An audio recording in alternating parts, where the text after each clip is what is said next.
Herzlich willkommen im Belvedere. Die österreichische Galerie kommt zu Ihnen.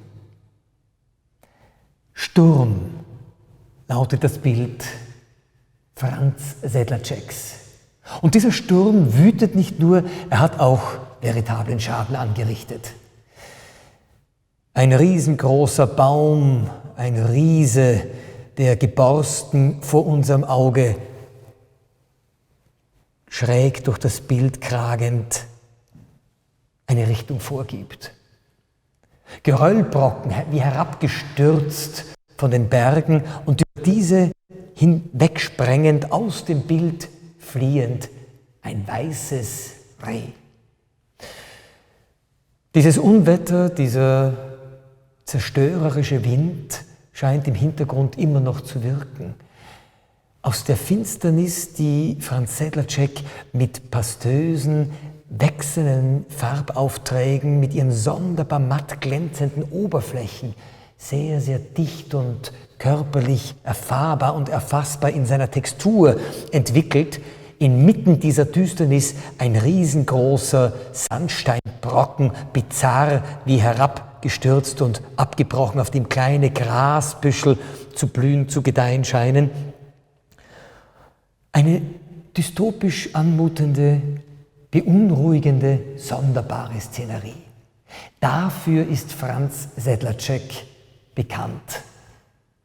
Bilderwelten, Kompositionen, die manchmal geradezu ironisierend, brechend, das beunruhigende, sonderbare, das schwer zu fassende, als würde aus Seelenuntiefen heraus etwas herausblitzen und brodeln. All das macht Franz Sedlacek sichtbar und erfahrbar. 1891 in Breslau geboren, übersiedelt er als ältester von 3 Söhnen des Kältemaschinenfabrikanten seines Vaters nach Linz, wo er sozialisiert wird, das Gymnasium absolviert, um danach nach Wien zu gehen.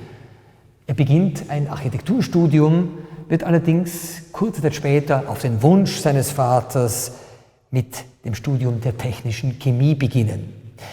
Nach der Promotion, nach dem Doktoratsstudium wird er im Technischen Museum in Wien als Leiter für technische Industrie fungieren. Ein Beamtenleben. Und daneben als Autodidakt sein sonderbares, eigentümliches, malerisches Oeuvre entwickeln, das diese untiefen und sonderbar düsteren Welten zum Thema hat. 1933 tritt Franz Sedlacek aus freien Stücken der Reichskunstkammer bei. 1938 wird er um Aufnahme in die NSDAP ansuchen.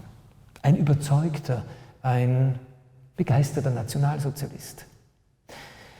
Franz Sedlacek, der auch Mitbegründer einer Linzer Künstlergruppe war, der sich als Kunstschaffender engagiert zeigt. Franz Sedlacek, der zweimal einrücken wird, um letztendlich 1945, nachdem er in Stalingrad, in Norwegen und in Polen als Soldat dient, verschwindet. Ungeklärt ist bis zum heutigen Tag, wo Sedlacek sein Leben beendete. Für ein politisches System dienend, als Soldat einrückend, das er aus persönlicher Überzeugung mitverantwortet hatte. Franz Sedlacek, ein faszinierender Künstler, der in seinem Oeuvre Dinge sichtbar macht, die wie Gegenwelten, wie sonderbar untiefe, eigentümliche Seelenlandschaften wirken, die uns als Spiegelfläche und Projektionsebene dienen. Franz Sedlacek, ein facettenreicher Künstler und ein Mensch, der sich den Verwerfungen des Dritten Reichs aus Überzeugung hingegeben hat. Jedenfalls ein Oeuvre, das einen Blick lohnt und beweist, Die menschliche Seele ist ein weites Land, manchmal vom Sturm gebeutelt, jedenfalls gebrochene, geborstene Baumstämme und flüchtende, zerbrechliche und hilflose Tiere sind auch ein Teil einer Persönlichkeitsstruktur, die manchmal vielleicht von Gewaltfantasien durchdrungen und getragen war. Wir freuen uns auf ein Wiedersehen in der österreichischen Galerie Belvedere.